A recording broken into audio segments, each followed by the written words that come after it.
जहाँ पर भी हमें कोई कंपटीशन में भेजना है, हमें ऑल ऑफ अ सडन कोई तैयारी करनी है, तो सबसे पहले हमारे मन में दिमाग में एक ही नाम आता है, वो आते हैं जैन गर्ल्स।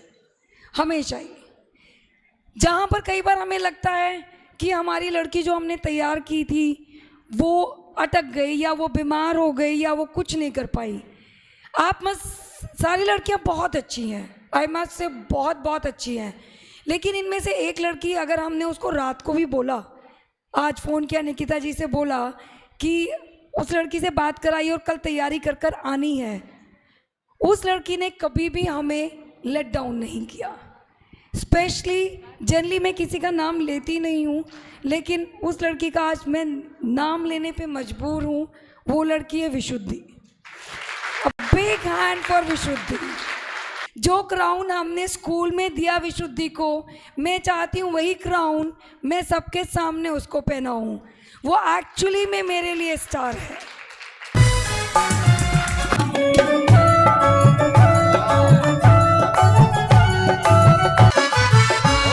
इस वर्ष आत्मार्थी विशुद्धि दीदी को एक्टिव स्टूडेंट का अवार्ड मिला है। सभी जोरदार तालियों से उनको स्वागत करेंगे। हम लाए हैं विदेह से तत्वों के ज्ञान को, जिन वाणी को रखना सभी भव्यों संभाल के। प्रयास रहेगा कि मैं अपना रमा भारती स्कूल में स्टूडेंट ऑफ द ईयर का खिताब आत्मार्थी विशुद्धि जैन दुबई को प्राप्त हुआ।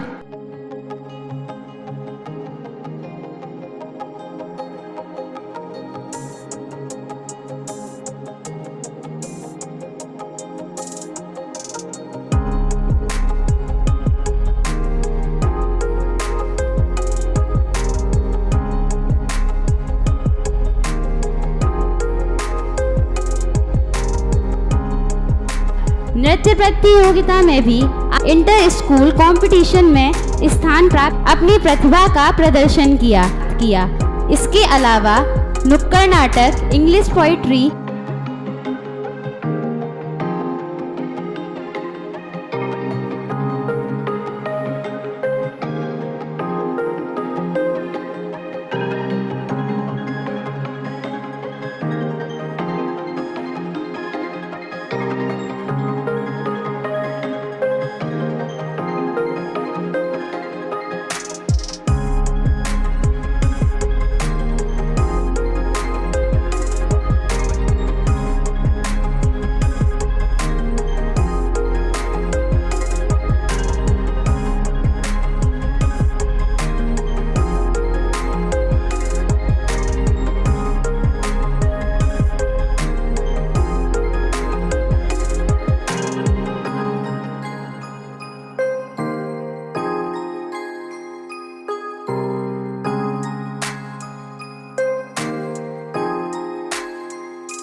नहीं करना चाहते, तो चलिए हेडिंग के माध्यम से पहले इस श्लोक की समरी क्या है यह जानते हैं। तो क्या लिखते हैं आचार्य देव ने इधर कहा कि अब चारित्र के दो भेद हैं ऐसा कहने वाला श्लोक कहते हैं। अगर हम सभी बोर्ड पे देखें तो इधर हमें एक एग्जाम्पल के माध्यम से समझते हैं। जैसे एक माँ है, उसके दो पुत्र हैं, ठीक है। तो अब माँ क्या है, माँ है चारित्र और उसके दो पुत्र, उसके दो भेद हैं। कौन कौन से, सकल चारित्र और विकल चारित्र, ठीक है। एक सकल चारित्र है जिसमें मुनिराज की फोटो बनी है और विकल चारित्र में श्रावक की फोटो बनी है। तो अब हम जानते हैं कि चारित्र, हम जो चारित्र भेड़ी ताड़ित की, अब बड़े बड़े दिग्गज विद्वानों से परिपूर्ण इस कर्नाटक नगर में आया हूँ। मैं तो शास्त्रार्थ की इच्छा रखता हुआ सिंह के समान घूमता हूँ। तो इधर क्या कह रहे हैं आचार्य कि सर्वप्रथम में कहा गए वह पाटलिपुत्र नामक एक राज्य में गए। वहां पर उन्होंने इधर क्या लिखा कि शास्त्रार्थ के लिए भेड़ी बचवाई। भेड़ी बचवाई मतलब क्या कि उन्होंने ऊपर चैलेंज दिया। किस चीज का, जिस किसी को शास्त्रार्थ करने, जो शास्त्रार्थ करने का इच्छुक हो वह आकर मुझसे शास्त्रार्थ करे। अब इसमें आचार्य देव का ऐसा कोई इंटेंशन नहीं था कि भाई मेरे को इतना आगम का ज्ञान है तो मैं क्या करूँ, शो ऑफ करूँ। इसका कोई आचार्य का ऐसा कोई इंटेंशन नहीं था, परंतु वह क्या कहते हैं कि वह जो आगम का ज्ञान था वो बहुत बहुत एकदम विशिष्ट आगम का ज्ञान था। तो अब क्या कि वह कोई भी ऐसा मतलब प्रश्न ना हो जिसका उत्तर आचार्य देव को ना आता हो। यह इस उत्तर के स्वरूप वो पूरे भारतवर्ष में भ्रमण करते थे। तो अब यहाँ सर्वप्रथम वह पाटलिपुत्र में जाते हैं, उसके बाद वह मालव, सिंधु, ढब, कांचिया के अनेक स्थानों में जाकर ओपन चैलेंज प्रस्तुत करते थे। किसका, शास्त्रार्थ का, कि जो भी शास्त्रार्थी का इच्छुक हो ना वह आए और मुझे शास्त्रार्थ कर दे। इसके बाद में लिखते हैं कि मैं तो शास्त्रार्थ की इच्छा रखता हुआ सिंह के समान घूमता फिरता हूँ। अब सिंह, आप में से बहुत सारे ऐसे आदिवासी कन्या होंगी जिन्होंने द लायन किंग मूवी देखी होगी। लायन किंग हो या फिर मोगली हो, तो यह तो सभी ने देखी है। अब इसमें मूवी में क्या दिखा है कि जो शेर है वह जंगल का राजा है। बचपन से हम यही जानते हैं कि फलों का राजा आम, जंगल का राजा शेर और मनुष्यों का राजा श्री राम, ऐसा कहावत है। तो अब इधर क्या कहा कि जो राजा है, जंगल का राजा है, कौन है, शेर है।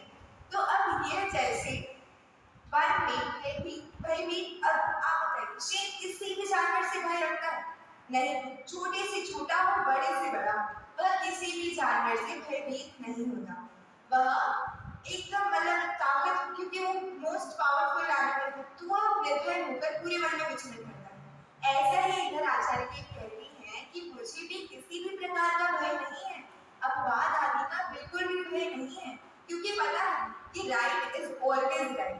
क्या कभी भी सही को कोई गलत कर पाया है? इंद्रोवा जनेन्द्रोवा, कोई भी सही को गलत कभी ठहरा नहीं पाया है ना।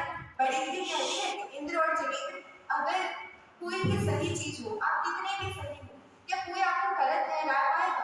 नहीं। अब इधर क्या कहा, तो ऐसे ही जो आचार्य देव थे वह कोई भी बिना भय निर्भय होकर पूरे भारतवर्ष में शेर की भांति करते थे, ओपन चैलेंज से करके जिसे भी शास्त्रार्थ करने की इच्छा हो वह आए और मुझसे शास्त्रार्थ करे। पंडित जुगल किशोर जी का नाम आप सभी ने सुना होगा, कोटा के प्रकांड पंडित हैं। तो अब जो जुगल किशोर जी थे वह लिखते हैं कि इस सारी सफलता का कारण उनकी अंतःकरण की शुद्धता, चारित्र की निर्मलता एवं अनेकांतात्मक वाणी की महत्व था। जो अब इस सब सफलता का कारण था वह क्या था, उनकी जो चारित्र में शुद्धि थी, उनकी सफलता का पूर्ण कारण है। क्या है कि वह चारित्र की निर्मलता एवं अनेकांतात्मक वाणी की महत्व रखते हुए वह निर्भय होकर पूरे भारतवर्ष में फिरते हैं। अब आचार्य समर्थमंदिर स्वामी द्वारा बहुत सारे ग्रंथ हैं। अब कुछ हमें उपलब्ध हैं और कुछ हमें काल के कारणवश हमें उपलब्ध नहीं। स्वामी समर्थमंदिर द्वारा जो ग्रंथ रचित हैं, जो हम सभी को भी उपलब्ध हैं, जो कि जिन शतक नाम से भी जानी जाती है। स्वयंभू स्तोत्र, देवागम स्तोत्र, रत्नकरण श्रावकाचार्य जी और युक्तानुशासन नाम के ग्रंथ है जो हमें अभी पंचम कार्य इस कार्य